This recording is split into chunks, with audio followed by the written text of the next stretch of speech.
Yes, alright. Oli ku Yugi Update CV ko sinziro bango tuliza bali kwekuumira ku mayingo anogo mukwano gwange yampuliriza. Jeno Mugisha muntu avuddeyo n'ayambalira Mwami Yoweri Kaguta Museveni ng'amugamba nti nno tulowooza nti nno ensi teraba.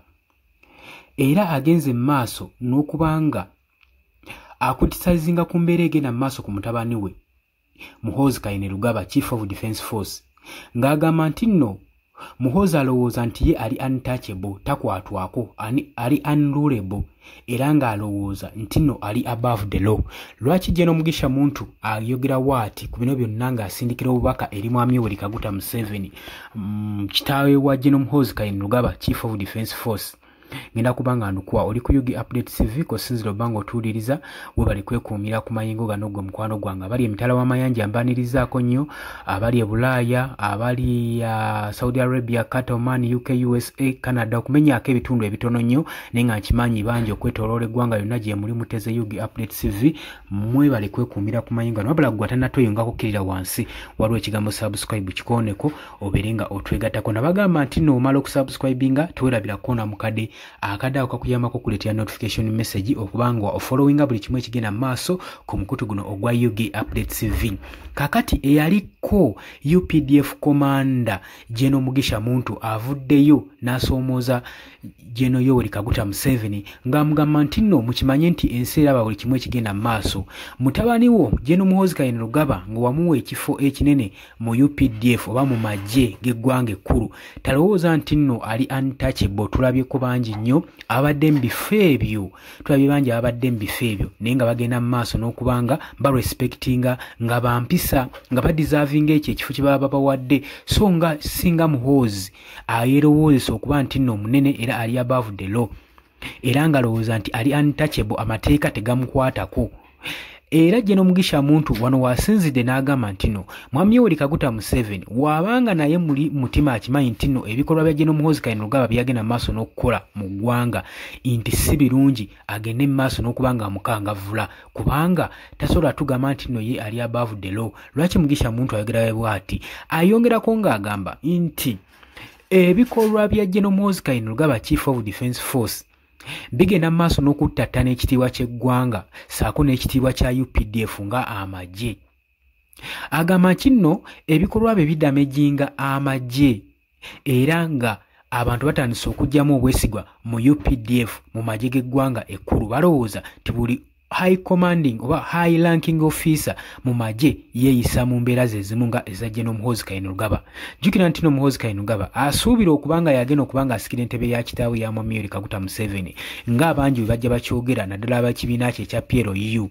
Agenda mu maaso n'okubanga yeemanyi era tujjukira bulungi si gwe mulundi ogusoose okubanga ajeema ng'akola ebikolwa bino eby'effujjo olw'ensonga nti nno akimanyi bulungi nti nno nga ye mutabani wa Mwami Yoweri Kaguta Museveni talina kigenda mukwatako. Tujjukira bulungi nnyo era eby'ensonga ze zimu zeekuusaako ezaaliwo emabega ez'okuba nti yasinzira ku mikutu gye gya social media n'agenda mu maaso n'okuttattana ekitiibwa ky'eggwanga, n'agenda mu maaso n'okubanga awooninga bano abali ku ludda oluvuganya kitaawe aba opposition, ng'agenda maaso n'okubawooninga nga wagenda obbatemako emitwe, wagenda obbatuga obbatta, saako n'okuwooninga amawanga agaliraanyeewo agatuliraanyi banneyiba ab'okumulirwano, ng'agenda mu maaso n'okubawooninga nti nagenda kubanga abatwalira olutalo. Tujjukira bulungi nnyo eggwanga erya Sudan nga liva liwandiikira eggwanga erya Uganda, gavumenti ya Uganda nga bagamba baagala beetonde mu bunnambiro olw'ensonga nti nno Muhoozi Kainerugaba, Chief of Defence Force, yali asanguza ng'agamba nti agenda sula olutalo aluteeke mu kibuga Khartoum eri mu Sudaani. Wabula Abasudaani bayanukuza na bukambwe nga bagamba nti nno twagala apology ey'okutwetondera. Si kye kyokka, yagenda maaso n'okubanga alabibwako ng'atiisatiisa eggwanga erya Kenya nga wagenda okubanga alikuba mu wiikisi mbale bubale. N'agenda maaso n'okuwoninga aba white mercenaries abaali mu Democratic Republic of Congo n'abagamba bawadde options bbiri, eiza badduke oba bakwatibwe oba beeweeyo. Ebyo nawe ojja obiwuliriza bigenda maaso n'okubanga bittattana kye bayita diplomatic relation wakati w'eggwanga erya Uganda saako n'amawanga agatuliraanyeewo ag'okumulirwano ge tuyambagana nago era agamu ne kaakati gakyali manyiivu nnyo olw'ensonga nti no bino ebigambo bigenda maaso n'okwogerwa ne high ranking officer mu Uganda kakati Jeno Mugisha Muntu avuddeyo n'agamba ebikolwa nga bino ebitattana ekitiibwa ky'eggwanga ebitattana ekitiibwa ky'amagye nga ye yaliko former commander w'amagye ga UPDF avuddeyo n'agamba Mwami Yoweri Kaguta Museveni ke kaseera okangavule mutabani wo Muhoozi Kainerugaba olw'ebikolwa byagenda mu maaso n'okubanga akola. Tujjukira bulungi nnyo Muhoozi yavuddeyo ne yeewaana nga we yakwata Eddie Mutwe n'amuteeka mu basement ye n'asobola okubanga amuchunyiza ddala bulungi nnyo era ebifaananyi mwabiraba nga amaze obbita nga batera Eddie Mutwe nga yenna tafaananika nga bagamba nti nno ye abadde amuterese mu basement ye ng'ali mu muyigiriza Lunyankole. Ebyo byonna byalabibwako nga bisaturatinga ku mikutu gya social media.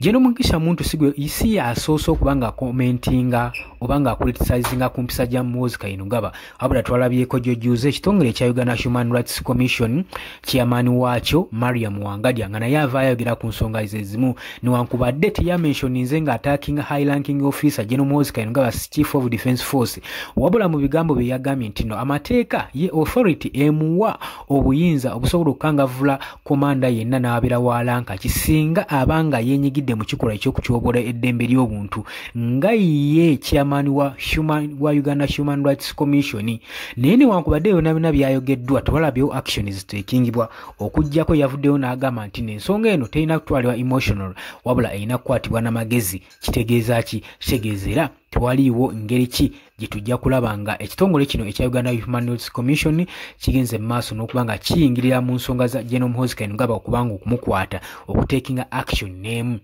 Kati ye Mugisha Muntu agamba n'ebikolwa bino singa bibadde ku komanda oba ku ofiisa mulala yenna ino wa UPDF teyandiwangadde mu magye mwezi gwera gumu era yandibadde yagobebwa dda nti singa abadde ow'amagye yenna nga yagenda mu maaso n'okwakitinga n'empisa za Jeno Muhoozi Kainerugaba yandibadde yagobebwa dda mu magye era ye agamba kijja kuba kikolwa kya bulyazaamaanya okulaba nga Mwami Yoweri Kaguta Museveni Commander in Chief okubanga tagenda kangavula Muhoozi Kainerugaba sinakini yandibadde yagobebwa dda mujje ekkulu erya UPDF okusobola okulaba nga lisigaza ekitiibwa kyayo n'abantu obutasobola kubanga batandika maaso n'okulibuusabuusa olw'empisa high ranking officer Chief of Defence Force zayolesezza ng'aweereddwa lanka ennene era agamba nti nno talowooza nti nno agenda kubanga akola bikola byonna byayagala abeere ng'ayinaayina amateeka galina omukwatako galina omukangavula.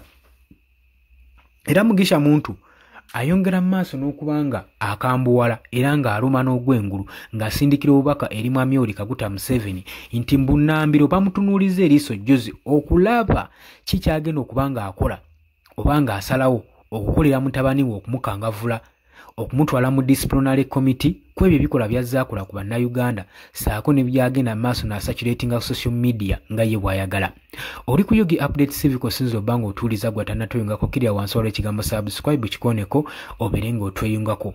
Gw'olowooza okusinziira ku bigambo bye yaliko Commander in Chief wa UPDF Jeno Mugisha Muntu ebigambo byakasukidde Mwami Yoweri Kaguta Museveni olowooza wanabeerawo action etekingibwa ku Muhoozi Kainerugaba ewa bajja sigala nga bamutunuulidde nga bwe twalaba mu Parliamentary Committee Board we yatuula ng'emuyise oluvannyuma Muhoozi Kainerugaba n'abawoninga nga wagenda okujja abakwate bonna singa banagenda mu maaso n'okubanga bamusindikira ebibaluwa bye bakuntume ajja abitebye. Olowooza otya ku nsonga eno? Nkwanirizaako mu comment section jangu oteekewo endowooza abula gwagala otwengako mu comment section kirya wansi waliwo ekigambo subscribe kikoneko obeere nga otweyungako ddala bulungi nnyo. Oli ku Yugi Update TV mu abali emitala w'amayanja mbaanirizaako nnyo era nga mbaagaliza ekiro ekirungi. Mbaagala nnyo mweraba.